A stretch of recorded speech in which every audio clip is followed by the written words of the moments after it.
이 소설은 이렇게 메타인지적으로 소설을 읽고 있는 나 자신을 돌아보게 하는 책이었습니다. 이런 형식과 제목을 사용했다는 것 자체가 참 신선하죠. 이 작품에서 굉장히 상징적으로 보이는 장면이 있어요. 소설이라서 이게 가능하구나. 이 소설을 읽으니까 그렇게 바다에 가고 싶더라고요. 미연 읽음. 안녕하세요. 책 읽는 미연입니다. 민음사 세계문학 전집 완독 챌린지, 이번 주는 54권 르글레조의 조서를 읽고 왔습니다. 이 소설을 읽으면서 저는 생각나는 소설들이 좀 있었습니다. 일단 이 뒤에 까미의 이방인이 언급되어 있는데, 이방인도 생각났어요. 메르소가 바닷가에서 뜨거운 햇빛을 받으며 걸어가는 그 장면 있잖아요. 어질어질 뭔가 주변 소음이 사라지고 귀마개를 한 것 같은 그 장면. 이 책에도 그 비슷한 장면이 있어요. 주인공의 상태도 좀 비슷한 것 같고요. 또 신체가 식물로 변해가는 이미지, 한강의 채식주의자도 떠올랐습니다. 귄터그라스의 양철북도 떠올랐어요. 이렇게 시작하는 소설이잖아요. 그래, 사실이다. 나는 정신병원에 수용된 환자다. 또 있는데요. 바로 렌츠의 독일어 시간입니다. 소년원 독방에서 벌로 장문을 하는 주인공이 등장하죠. 이렇게 떠오른 소설만 봐도 이 소설이 대략 어떤 느낌인지 감을 잡으실 것 같습니다. 그런데요, 제가 몇몇 작품들이 떠올랐다고는 했지만 그 작품들이 또렷이 기억나는 건 아니거든요. 주로 단편적인 이미지, 장면, 느낌들로 남아있어요. 사실은 이게 문학을 읽으면서 때로 허무하게 느껴지는 부분이기도 합니다. 뚜렷하게 남는 것도 없고, 특히 이번 작품 경우에는 정신적으로 좀 혼란스러워 보이는 주인공이 나온단 말이에요. 이런 이야기를 나는 왜 읽고 있는 걸까? 이 소설은 이렇게 메타인지적으로 소설을 읽고 있는 나 자신을 돌아보게 하는 책이었습니다. 그래서 오늘은 좀 특이하게 도쿠 리뷰의 한 부분으로 그것도 다뤄보려고 합니다. 꼭 끝까지 시청해주세요. 장마리 구스타프 르글레조는 1940년 프랑스의 세계적인 휴양도시 니스에서 태어났습니다. 아버지는 영국인이고 어머니는 프랑스인이어서 어려서부터 영어와 불어를 자유롭게 구사할 수 있었다고 하네요. 니스 대학교, 영국 브리스톨 대학교에서 공부했고 1964년에 액상 프로방스 대학교에서 석사학위, 1983년 페르피냥 대학교에서 박사학위를 받았습니다. 26, 7살에 군복무로 방콕에 체류한 적이 있는데요. 이때 불교와 선의 세계에 접촉했습니다. 또 1967년에서 1973년 사이 멕시코, 파나마 등지에 거주할 때는 남미 인디언들의 삶으로부터 많은 영향을 받았습니다. 2권의 인디언 신화 번역서를 내기도 했죠. 이번에 읽은 조서는 1963년 글레지오가 23살일 때 나온 첫 소설입니다. 이 소설이 그 어린 나이에 쓴 첫 소설일 거라고는 생각을 못했는데요. 이 소설로 그는 르노도상을 수상했고 정말 화려하게 문단에 데뷔했습니다. 그 후로도 글레지오는 정말 열심히 글을 썼어요. 대표작으로 홍수, 사랑의 대지, 도피의 서, 전쟁, 거인들, 저편으로의 여행, 사막, 성스러운 새 도시, 황금 물고기 등이 있습니다. 열병을 비롯한 소설집과 에세이집도 여러 권 출간했어요. 1990년에 폴 모랑상, 2008년에 노벨문학상을 수상한 글레지오는 불어로 글을 쓰는 가장 위대한 현존 작가로 인정받고 있다고 합니다. 기가 막히게도 2007년에서 2008년, 즉 노벨문학상을 받았던 그 해 이화여대 초빙 교수로 한국에 머물렀었죠. 그의 작품 중에 여러 작품이 한국어로 번역되었는데요. 특히 문학동네에서 많이 냈더라고요. 민음사 세계문학 전집에서는 안타깝게도 조서 한 권으로만 르글레조의 작품을 만날 수 있습니다. 이 소설은 간단 소개 후에 다음 두 번호로 감상을 나눠보겠습니다. 첫째, 아담 폴로와 연결돼 보자. 둘째, 이런 소설을 왜 읽는 걸까입니다. 이 소설은 아담 폴로라는 사람을 주인공으로 하는 3인칭 주인공 시점처럼 시작됩니다. 그런데 중간에 갑자기 나라는 사람이 등장해요. 딱 2번요. 그 나는 독자를 향해 당신이라고 하면서 직접적으로 말을 거는 것처럼 합니다. 제가 생각해 봤다면 당신이란 말은 총 3번 나올 거예요. 아니, 왜 그런 걸 그렇게 민감하게 세냐고요. 저는 소설에서 아주 중요한 것이 시점의 미학이라고 생각합니다. 누구의 관점으로 보고 말하는지가 너무 중요합니다. 이 책의 제목이 조서잖아요. 조사한 내용을 적은 문서. 미지의 나라는 화자가 특히 아담에 대해 중점적으로 쓴 글입니다.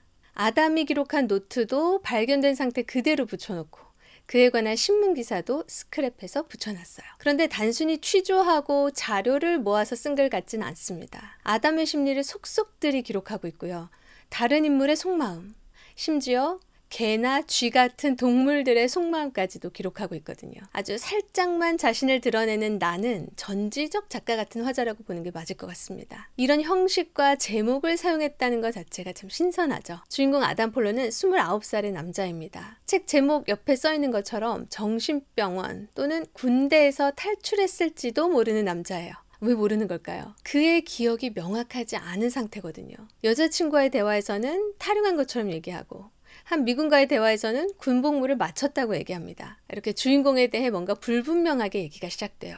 어쨌든 명망가의 자제인 그는 집을 나왔고 언덕 위에 있는 빈집을 발견해서 거기서 혼자 생활합니다. 때는 8월 말의 뜨거운 여름이에요. 그는 주로 어떻게 시간을 보내는가? 창 앞에 긴 의자 2개를 놓고 햇빛을 쐬고 있거나 해변에 나가서 역시 햇빛을 받으며 누워있곤 합니다. 개가 나타나면 개를 쫓아가고 담배나 먹을 것을 사러 나가기도 해요. 카페에도 가고 미셸이라는 여자친구에게 편지도 씁니다. 이 미셸이라는 여자는 좀 알쏭달쏭해요. 언덕 위에 있는 집에 찾아온 유일한 지인입니다. 돈도 빌려줘요. 아담과 같이 무료한 시간을 보낸다는 것 자체가 좀 신기하죠. 대화는 잘 안 통해도 아담에게 애착이 있는 건가 싶은데 경찰에 막 신고도 하고 그러더라고요. 어쨌든 아담은 이렇게 고독 속에 그러나 완전히 단절되지는 않은 상태로 지내다가 풍기물란죄로 경찰에 잡힙니다. 해변에서 이상한 말을 떠벌리고 신체를 과도하게 노출시켰다는 죄목이었죠. 잡고 보니 뭔가 정신이 이상한 것 같거든요. 그래서 경찰은 검사를 위해 그를 일단 정신병원에 감금시켰고 소설은 거기서 끝이 납니다. 주인공과 연결된다는 표현이 좀 어색하게 들리지 않으세요? 주인공을 분석해보자거나 이해해보자가 아니란 말이죠. 리뷰를 듣고 나면 아마 이해가 되실 겁니다. 앞에서 말씀드렸듯이 아담은 명망가의 자제였고요. 대학에서 많은 독서와 사색을 했다고 합니다. 학위가 2-3개 있다고 해요. 그런데 그는 왜 가족을 떠났고 기억도 가물가물한 상태가 되었을까? 왜 버려진 빈집에서 야인처럼 사는 걸 선택했을까 말이죠. 일단 그는 인간들에 대한 혐오를 가지고 있는 걸 볼 수 있습니다. 정확히 말하면 문명화, 발전이라는 이름으로 인간이 해온 일들, 또 지금 하고 있고 앞으로 나아갈 방향들에 대해서요. 기계화, 물질주의, 전쟁, 거대 담론 속에서의 인간 소외 등등등. 파괴된 자연은 바다의 쓰레기, 해변의 기름때로 묘사됩니다. 개를 쫓다 백화점에 들어가게 되는 장면이 있거든요. 백화점은 그야말로 최신 호화 물질들의 집산지라고 할 수 있죠. 사회는 여러 구조와 체계, 경험을 다루지 않는 이론들로 가득합니다. 모든 것이 직선의 교차에 의한 좌표로 표시될 수 있어요. 굉장히 명확한 것 같지만 차갑게 느껴지기도 하죠. 거기서 아담이 느끼는 것은 두려움, 무기력함, 좌절, 혼란 등의 감정입니다. 그는 현실을 파악하는데 어려움을 겪는 거예요.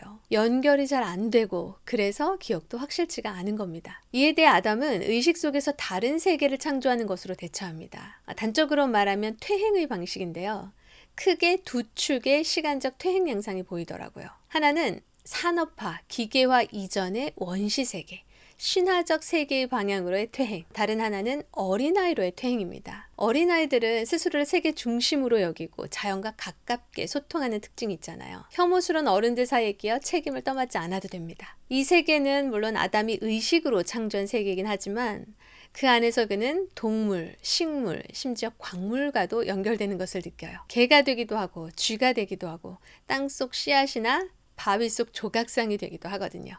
그래서 이 사람을 정신병자라고 하는구나. 혹시 그런 생각이 드세요? 네, 그는 자기만의 세계에서 편안함을 느끼고 사람들이 그냥 자기를 내버려 두길 바랍니다. 스스로 고독한 생활을 선택했어요. 그런데 그에게서 주목할 점은 그가 자기만의 세계로 도피함과 동시에 세상과 연결되기도 원한다는 점입니다. 그가 빈집에서 뭘 하고 있죠? 햇빛이 비치는 열린 창문 앞에 앉아 있어요. 누워있거나요. 생필품을 사러도 나가지만 카페도 들어가고 해변에 누워서 사람들을 구경하는 것도 좋아합니다. 미셸에게 편지도 쓰잖아요. 빈집으로 부르기도 하고요. 해변에서 한 여성을 만났을 때인데요. 아담은 그녀의 눈을 보면서 얘기하지 못하는 것을 아쉬워하더라고요. 선글라스를 끼고 있었거든요. 아담이 돈이 생기면 만들고 싶다는 침대. 이게 대박입니다. 바퀴가 달린 침대를 갖고 싶대요.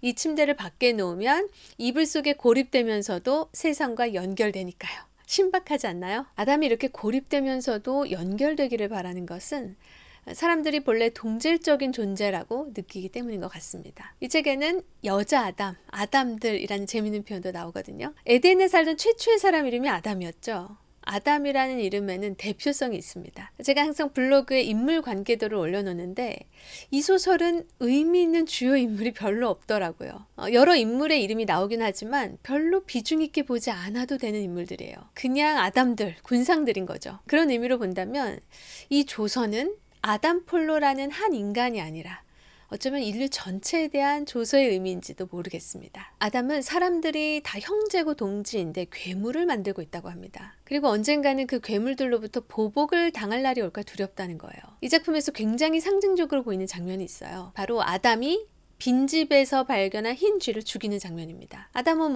자주 그러는 것처럼 자신을 쥐와 동일시하는데요. 갑자기 또 인간으로서의 자신을 인식하게 된단 말이죠. 그리고 쥐를 처참하게 죽입니다. 저는 이 장면이 가해자로서 인간과 피해자로서 인간을 다 보여준다고 생각했습니다. 동족이 동족에게 가하는 폭력이 너무 끔찍하게 묘사된 것 같았어요. 그럼 주인공이 바라는 건 결국 무엇이었을까? 평화, 그리고 공감이라고 생각합니다. 아담이 하는 말 중에 자신은 심리 반사를 잃었다는 표현이 저는 참 특징적으로 느껴졌어요. 공감되지 않고 그러므로 사람들과 세상과 연결을 잃어버린 상태를 그렇게 표현한 게 아닐까요? 주인공은 말하기를 싫어한다고 하는데 어떻게 보면 전혀 그런 것 같지가 않아요. 경찰에 잡힌 것도 해변에서 떠들다 그렇게 된 거 아닙니까? 언어만큼 사회적인 것이 또 없죠. 주인공이 싫어하는 건 아마 어떤 기준과 체계에 맞춰 말하는 것일 거예요. 자기가 하고 싶은 말, 자기를 표현하는 말을 할 때는 아주 줄줄줄 청산유수거든요. 아담에게 보낸 편지에서 그의 어머니가 그러죠. 너의 행동이 납득되지 않는다. 왜 너는 너의 행동을 납득시키려고 시도해보지 않느냐? 아담이 바란 것은 이해가 아니었을 겁니다. 그는 존재하는 대로의 존재로 받아들여지길 원했어요. 또 그 존재도 어떤 고정된 것, 도착점이나 지향하는 바로서의 코기토가 아니라 끊임없이 창조하고 소멸하고 망각할 수 있는 체험된 현실로서의 존재였습니다. 그런 존재가 인정받으려면 존중과 공감의 태도가 있어야겠죠. 정신병원에서 검사를 받을 때 아담이 유독 딱 한 사람에게만 마음을 엽니다. 바로 줄리엔이란 여학생이에요. 그녀만이 그를 분석의 대상이 아닌 경청의 대상으로 보았거든요. 여기서 말하는 이론 소설이란 제가 영상 초반에 말씀드린 것처럼 기억에도 남지 않는 소설, 반사회적이거나 일탈적, 문제적 인물의 심리를 다룬 소설들을 말합니다. 이 소설을 읽기 시작했을 때 저는 이 주인공의 상태를 파악하는 것이 1차적으로 중요하겠다고 생각했습니다. 이 사람이 문제로 느끼는 것은 뭘까? 이 사람의 욕구는 뭘까? 그의 어머니는 편지에서 그의 반사회성과 소심함을 말하거든요. 정신감정을 하는 의사는 기억상실증, 우울증, 편집증적 망상, 피해망상, 허언증, 정신착란과 성적 강박의 증세를 말합니다. 다 맞는 말 같은 거예요. 이런 신뢰할 수 없는 소위 정신병자의 심리를 내가 왜 읽고 있는 거지? 현타가 왔습니다. 여러분은 어떻게 생각하세요? 그런데 생각해 보니까 그게 소설의 가치더라고요. 소설이라서 이게 가능하구나. 이런 정신병자 같은 사람을 등장시켜서 말하게 하고 그를 통해 어떤 의미를 발견하게 하는 게 바로 소설이더라고요. 오히려 정신적으로 아무 문제도 없고 모든 걸 갖춘 사람은 매력적인 소설의 주인공이 되기 어렵습니다. 주인공은 정신병자일 수 있지만 그를 등장시키는 작가는 고도로 지적인 사람이에요. 여기서의 관건은 그 작품이 얼마나 진정성을 담고 있는가라고 생각합니다. 인물에 대한 믿음이 아니라 그 이야기의 진정성에 대한 믿음이 생겨야 작품을 끝까지 읽게 된다는 거예요. 그 진정성 있는 이야기가 도달하는 끝을 보고 싶거든요. 이 책의 맨 앞에는 작가가 독자에게 쓴 3쪽짜리 글이 있습니다. 처음에는 무슨 말인지 잘 이해가 안 되더라고요. 그런데 이 작품을 다 정리하고 나니까 그 말이 무슨 말인지 조금은 알 것 같았습니다. 작가는 대중의 감상적 성격에 호소하고 공감을 일으키는 글을 쓰고 싶대요. 그리고 이렇게 써놨습니다. 글을 쓴다는 것과 소통한다는 것. 그것은 아무 것이나 그 어느 누구에게든 다 믿게 할 수 있는 행위이다. 일련의 끊임없는 무모함을 통해서야 비로소 대중이 보이는 무관심의 장벽에 타격을 줄 수 있다. 저는 르클레지오의 시도가 꽤 성공적이었다고 생각합니다. 또 다른 의문. 나중에는 기억도 제대로 안 나는 소설을 읽는 게 의미가 있을까? 문학에게 많은 시간을 할애하는 저로서는 이에 대한 나름의 대답이 꼭 필요했습니다. 제가 얻은 답은 문학은 뭘 남기기 위해 읽는 게 아니라는 것이었어요. 문학을 읽는 동안 나에게 일어났던 생각, 감정, 느낌, 발견, 기억, 변화가 중요하다. 최근에 어떤 분이 이런 말씀을 하시는 걸 들은 적이 있습니다. 읽었던 책을 다시 읽으면 그 책을 읽었던 예전의 나를 만날 수 있다. 정말 그래요. 그러니 시험을 보기 위해 문학작품을 핵심 요약으로 정리하는 것만큼 이 세상에 의미 없는 일은 없다고 말할 수 있겠습니다. 아담 폴러입니다. 고를 만한 주요 인물이 정말 별로 없어요. 그는 사람들과 연결되고 싶어 하면서도 내버려 두기를 바라니까 그냥 그가 하고 싶은 얘기를 마음껏 하도록 듣고만 있으면 될 것 같습니다. 공감되는 부분이 있으면 한 번씩 고개를 끄덕여주는 것으로 족할 것 같아요. 단 선글라스를 끼면 안 되겠죠. 또 늘 빈속에 담배만 피우는 것 같아서 앞에는 맛있는 K 간식을 놓아두면 좋겠습니다. 예상이 되실 거예요. 공감입니다. 그래도 사회에는 정해진 구조와 체계, 상식적인 기준들이 있어야 하는 것 아니냐. 어떻게 서로 다른 모든 것을 공감해 줄 수 있느냐 하실 분이 계실까요? 그게 바로 이해와 다른 공감이 아닐까 싶습니다. 이해가 되지 않아도 공감해 줄 수는 있을 거예요. 동의하거나 지지하지 않아도 공감해 줄 수는 있을 겁니다. 이해는 내가 기준이지만 공감은 존재의 존재됨을 그저 인정해 주는 것이 아니겠나 하고 정리해 봅니다. 이 소설을 읽으니까 그렇게 바다에 가고 싶더라고요. 물론 아직 춥겠죠. 뜨거운 여름에 사람들이 모이는 해변에 가만히 누워있으면 정말 주변과 연결되면서도 혼자만의 존재를 느껴볼 수 있는 그런 시간이 될 것 같아요. 저는 산책도 그와 좀 비슷하다고 생각하거든요. 다음 작품은 아베코보의 모래의 여자입니다. 이 책도 범상치 않은 느낌이네요. 이렇게 다양한 소재, 스타일의 작품을 끊임없이 만날 수 있다니 정말 신기합니다. 그렇게 길지 않은데 이번에 같이 읽어보시는 건 어떠세요? 좋아요와 댓글은 영상 제작에 큰 힘이 됩니다. 구독 버튼을 눌러두시면 꾸준히 오래 같이 읽으실 수 있습니다. 한 주 후에 뵙겠습니다.